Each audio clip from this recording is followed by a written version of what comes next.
कभी चोर कभी चतर, नवाज शरीफ पर यह मिसाल बिल्कुल फिट बैठती है। पहले तो नवाज शरीफ गलतियां करता है और जब गलतियां उसकी पकड़ी जाती हैं और उसको सजा मिल जाती है, उसके बाद माफी तलाफी का सिलसिला शुरू हो जाता है। कभी माफी तलाफी की जाती है छुप छुपा कर और कभी गुंडागर्दी की जाती है, पूरी दुनिया के सामने और अदारों पर गंद उछाला जाता है। लेकिन फिर भी यकीन माने नवाज शरीफ निस्बतन अच्छा आदमी है। नवाज शरीफ जैसे लोगों के बारे में पंजाबी में एक मिसाल है, फुद्दू लग गया। असल में नवाज शरीफ पूरी जिंदगी फुद्दू लगा रहा है। बुनियादी तौर पर नवाज शरीफ एक बेवकूफ इंसान है, लेकिन क्योंकि उसकी किस्मत ने उसका साथ दिया इसलिए नवाज शरीफ जिंदगी में 3 बार वजीर आजम बन सका। लेकिन यकीन माने नवाज शरीफ के अंदर इतना जहर नहीं भरा हुआ जितना समझा जाता है। असल नागन तो मरियम नवाज शरीफ है और मरियम नवाज शरीफ के अंदर जितना जहर भरा हुआ है, शायद अगर पाकिस्तान के तमाम सियासतदान भी मिला लिए जाएं और उनका जहर इकट्ठा कर लिया जाए तो इतना जहर नहीं बनता। बुनियादी तौर पर इस वक्त जो कुछ आप ड्रामा देख रहे हैं इसे मरियम नवाज शरीफ ही डायरेक्ट कर रही है, कोई और नहीं। और अगर आप सोच रहे हैं ये तमाम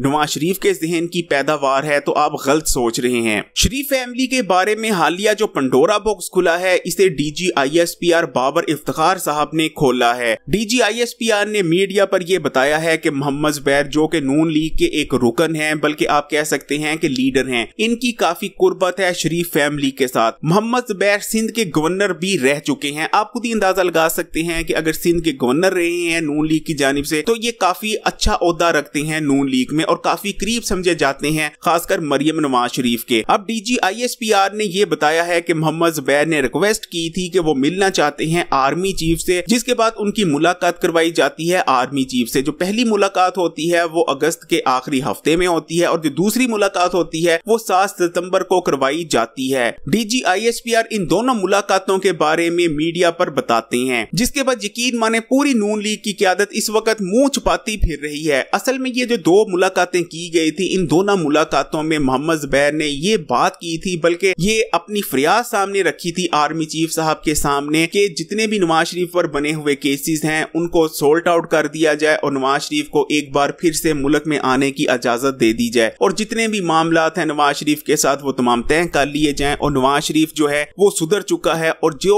नवाज शरीफ करता आया है, जो नवाज शरीफ का वतीरा रहा है, नवाज शरीफ उस वतीरे को छोड़ने को तैयार है। जो नवाज शरीफ ने मोदी के साथ मिलकर पाकिस्तान के खिलाफ साजिशें की हैं, अब दोबारा से नवाज शरीफ वो साजिशें नहीं करेगा। जाहिर बात है इसी किस्म की बातें की गई होंगी, माफी तलाफी की गई होगी नवाज शरीफ की जानिब से। जो गलतियां की गई, जो मुल्क दुश्मनी का सबूत दिया गया, उस पर माफी तलाफी करने की कोशिश की गई। मोहम्मद जुबैर ने मरियम नवाज और नवाज शरीफ की जानिब से माफी की दरख्वास्त आर्मी चीफ के सामने पेश की, लेकिन जाहिर बात है मरियम नवाज और नवाज शरीफ ने जिस किस्म की घिनौनी साजिशें पाकिस्तान के खिलाफ की हैं वो इतनी छोटी नहीं कि उनको आसानी से माफ किया जा सके। जिसके बाद कहा यही जाता है कि एस्टेब्लिशमेंट ने इन दोनों की माफी कबूल करने से इनकार कर दिया, जिसके बाद एक बार फिर से मरियम नवाज और नवाज शरीफ एक्टिव होते हैं और वही अदारों के खिलाफ, हुकूमत के खिलाफ, पाकिस्तान के खिलाफ हर्जा सराही शुरू कर देते हैं। नवाज शरीफ की जानिब से जो तकरीर की गई थी वो भी माफी की दरख्वास्त रिजेक्ट होने के बाद ही की गई थी। यानी अब आप खुद अंदाजा लगा सकते हैं कि शरीफ फैमिली, खासकर मरियम नवाज और नवाज शरीफ कितने गिरे हुए लोग हैं। एक जानिब तो ये गलतियां करते हैं, ये गद्दारी करते हैं पाकिस्तान से, उसके बाद जब इनकी चोरियां चकारियां पकड़ी जाती हैं, इनकी जो घिनौनी साजिशें होती हैं दुश्मन मुल्क यानी भारत के साथ मिलकर जो ये पाकिस्तान के खिलाफ करते हैं, जब वो गद्दारियां पकड़ी जाती हैं जिस वजह से इन पर मुकदमे कायम किए जाते हैं और जब इनको सजा हो जाती है तो उसके बाद ये लोग माफी तलाफी का सिलसिला शुरू कर देते हैं और जब माफी नहीं मिलती तो उसके बाद फिर से अपनी जुबान दराजी शुरू कर देते हैं। इस किस्म के घिनौने और जलील लोग हैं ये। पहले तो ये मुल्क के दुश्मनों यानी मोदी के साथ मिलकर पाकिस्तान और पाकिस्तान के अदारों के खिलाफ साजिशें करते हैं, पाकिस्तान को कमजोर करने की कोशिश की जाती है और जब इनकी चोरी और गद्दारियां पकड़ी जाती हैं, इन पर केस कायम किए जाते हैं और इनको सजा हो जाती है तो उसके बाद माफी तलाफी का सिलसिला शुरू कर देते हैं और जब माफी तलाफी नहीं मिलती तो अपनी जुबान दराजी एक बार फिर से पाकिस्तान और पाकिस्तान के अदारों के खिलाफ शुरू कर देते हैं। बुनियादी तौर पर आप दुनिया का कोई भी मुल्क ले लें, फौज के 2 काम होते हैं। पहला काम ये होता है कि मुल्क के जो बॉर्डर्स हैं, मुल्क की जो सरहदें हैं उनकी हिफाजत करना, और दूसरी चीज होता है कि मुल्क के जो नजरियात हैं, मुल्क की जो नजरियाती सरहदें हैं उनकी हिफाजत करना, फिर चाहे अमेरिका हो, पाकिस्तान हो या कोई भी और मुल्क हो।